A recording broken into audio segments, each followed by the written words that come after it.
Jai Hind. Today video recording lecture series I will discuss runtime polymorphism, abstraction and interface in Java programming. Now let me discuss what is polymorphism.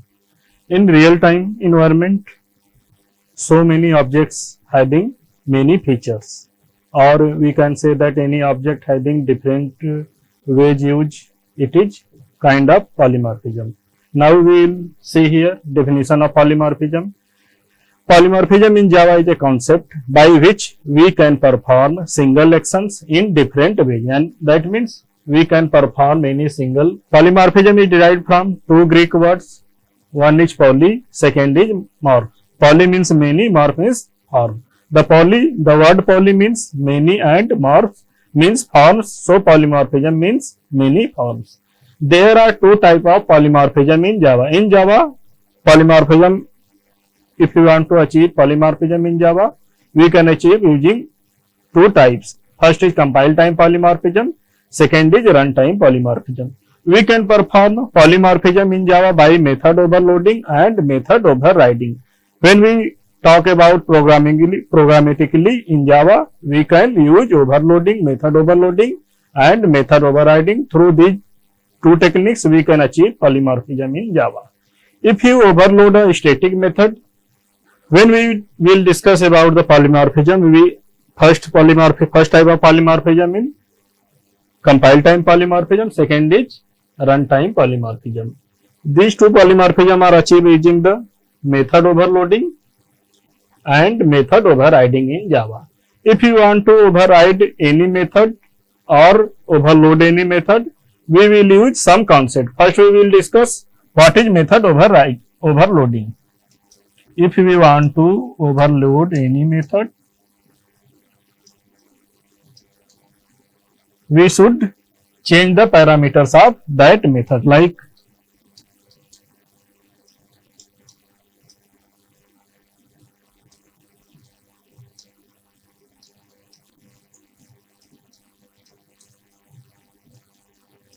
here add method is available. If you want to overload this method, then we should change the parameter of this method. Anyhow, we will change the parameter of available method in a class, then it is known as method overloading concept. Return type or any other type is not play any role in method overloading. That means if we want to overload any method, then we should change the parameter signature of that method. Like if you want to overload this method again, then we should use first parameter is integer, second is float or any other data type. Or we can say that we can change number of parameter of this method. Int here 2 parameter and we can use 3 parameter. Using this technique, we can overload a method in a Java. Next we will discuss what is method overriding, and method overriding facility provide the runtime polymorphism in Java. If we create any class A and have a same method in this class,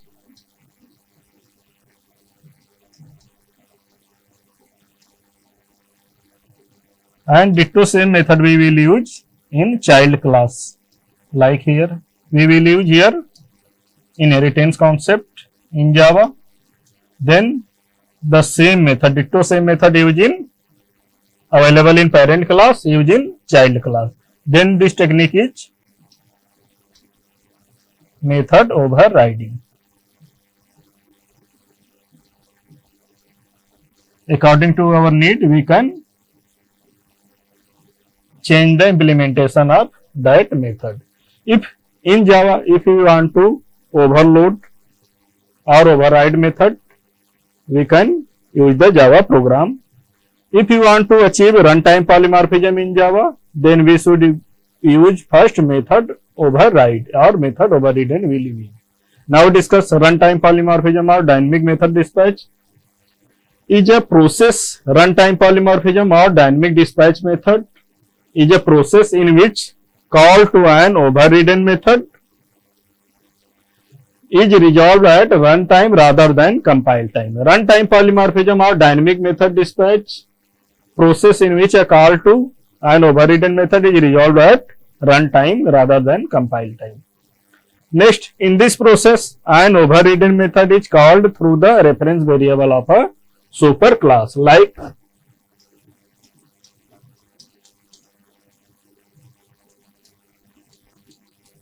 that means superclass reference variable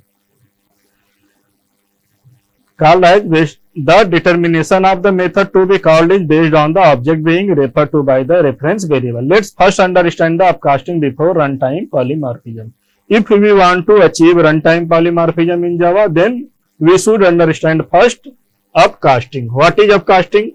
If you want to hold the ID of child class in reference variable of parent class, then this is known as upcasting. Like this, parent p equal to new child.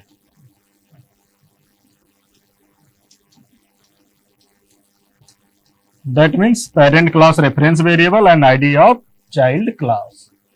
If you hold the reference ID of child class in reference variable of parent class, then it is known as upcasting.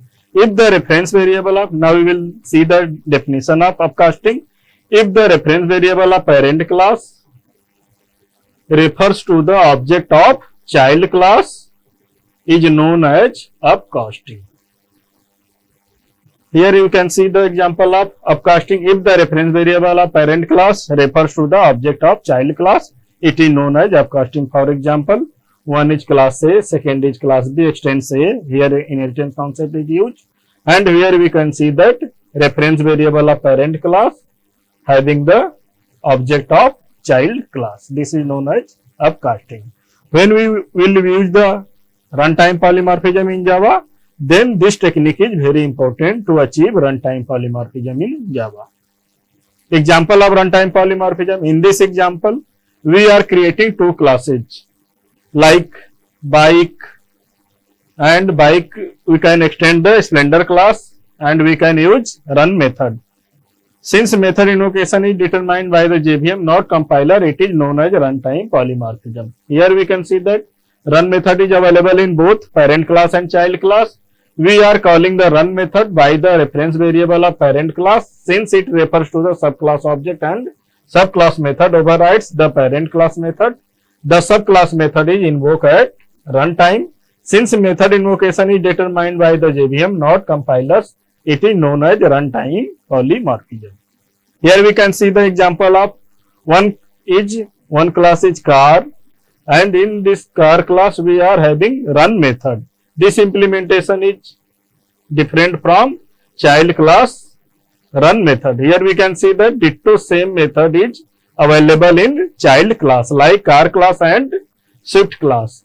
Here method is override, and in main method we can see that car class reference variable means parent class reference variable having the object of child class. This is upcasting technique. Using this upcasting technique, we can achieve runtime polymorphism in Java.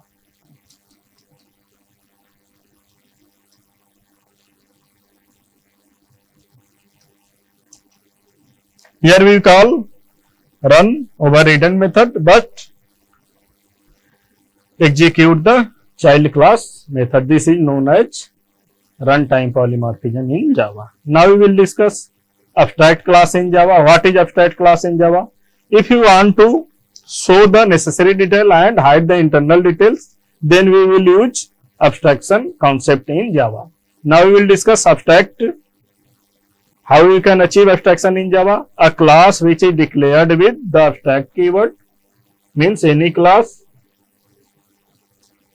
A is declared with abstract keyword, it is known as abstract class. A class which is declared with abstract keyword is known as an abstract class in Java. It can have abstract and non-abstract method with the body. That means this class can have abstract method and normal method with is body. Next point, before learning the Java abstract class, let's understand the abstraction in Java first. First we understand the what is abstraction in Java. What is abstraction? Abstraction is a process of hiding the implementation details and showing only functionality to the user. Ways to achieve abstraction. If you want to achieve abstraction in Java, there are two ways. First is abstract class. Abstract class means if we use abstract class concept in Java, it provides the 0 to 100% abstraction. If you want to use interface, it provides the 100% abstraction in Java. There are two ways to achieve abstraction in Java. Now first we discuss what is abstract class in Java. A class which is declared as abstract is known as abstract class. That means class A declared with abstract keyword known as abstract class. It can have abstract and non-abstract methods. It needs to be extended and its method implemented. It cannot be instantiated. That means abstract class cannot instantiate. We cannot create object of the abstract class. And if we use abstract method in this class, then it will implemented in the child class of that abstract class. We can have normal method in this abstract class also. It is not need to implemented in its child class.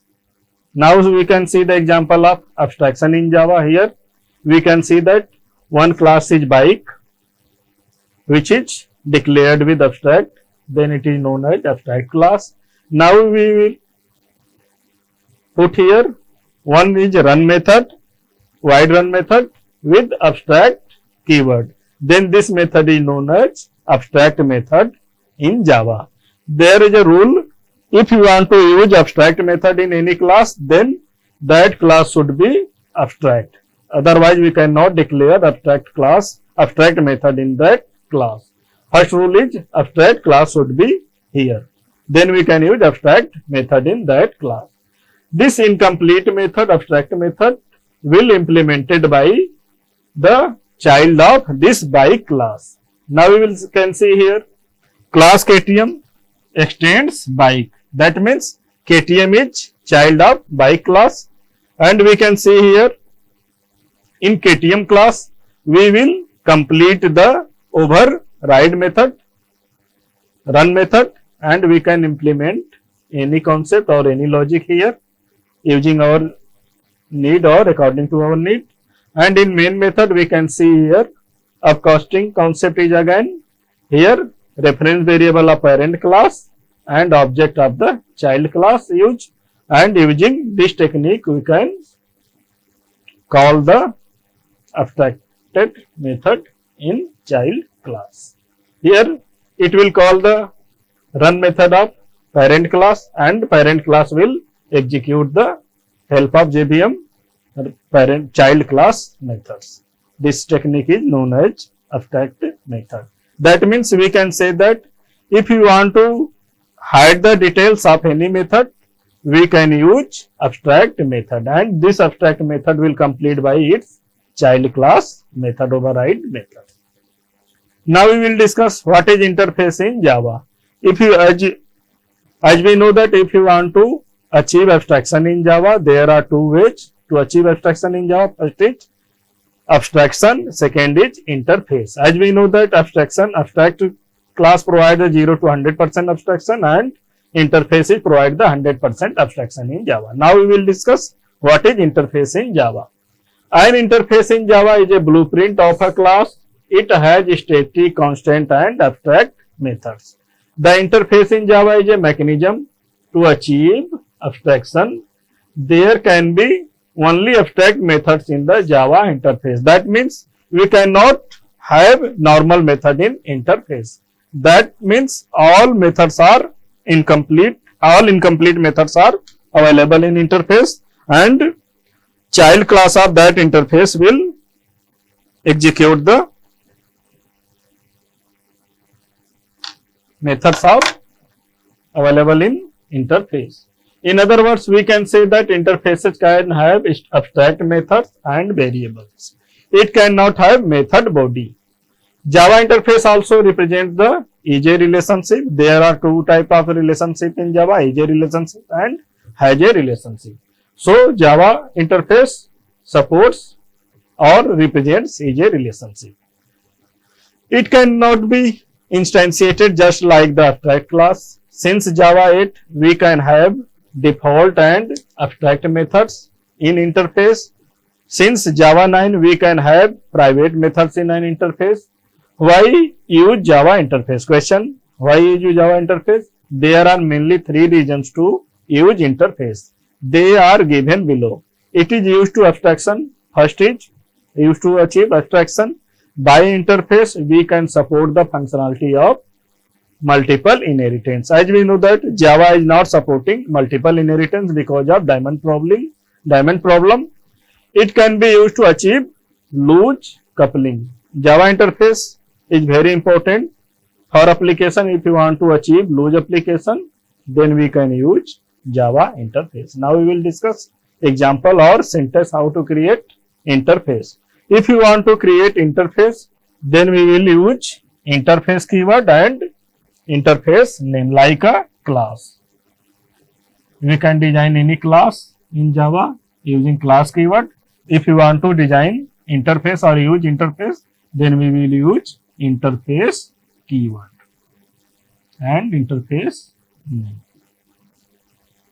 And it will use incomplete method. Incomplete method means abstract method. This abstract method will implemented by child of this interface. Here we can declare constant fields, declare methods that abstract and by default. What example we will here see here example of Java interface. We can see here interface, one interface, name is person, and here we can see that one method is run method and this is incomplete method like abstract method, and this incomplete method or abstract method will implemented by the child class of this interface. Here we can see that we will use employee class and implements the interface. If we will use any interface, and if you want to implement that interface in our class, then we will use implements keyword like extend keywords in case of inheritance. Now we can see here public void run method is complete and we can design the code using our need.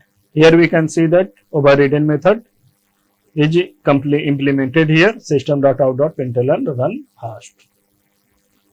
Next example of interface, here we can see that one class is polygon, one interface is polygon, and this polygon interface here void get area method that receive two arguments, integer length and integer breadth.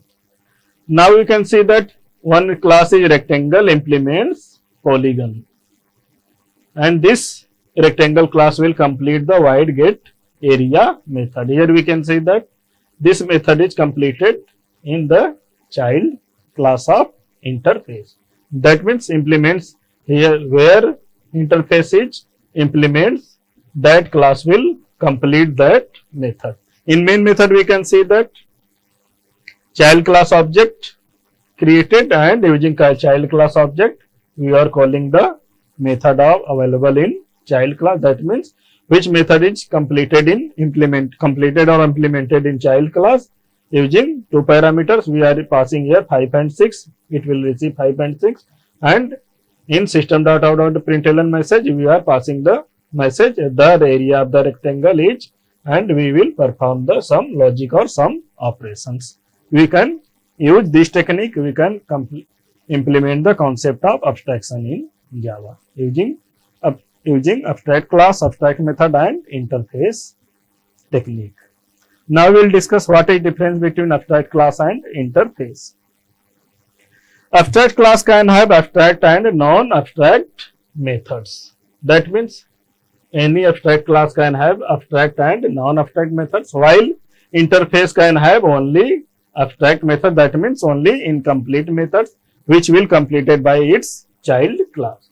Since Java it can have default and static methods also. Abstract class does not support multiple inheritance, while interface supports multiple inheritance in Java.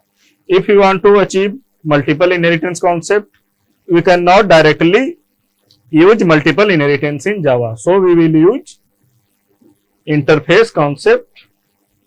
Using interface, we can achieve multiple inheritance concept. Interface has only static and final variables, while abstract class can have final, non-final, static and non-static variables. Next point, abstract class can provide the implementation of interface. That means any abstract class can provide the implementation of interface, while interface cannot provide the implementation of abstract class. The abstract keyword is used to declare abstract class. If you want to declare any abstract class, then we will use abstract keyword, while interface keyword is used to declare interface. That means if you want to create any abstract class, then we will use abstract keyword. If you want to declare interface in program, we will use interface keyword. An abstract class can extend another Java class and implement multiple Java interfaces, while an interface can extend another Java interface only.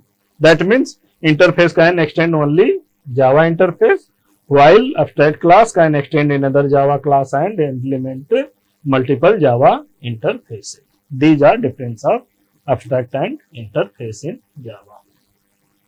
Thanks.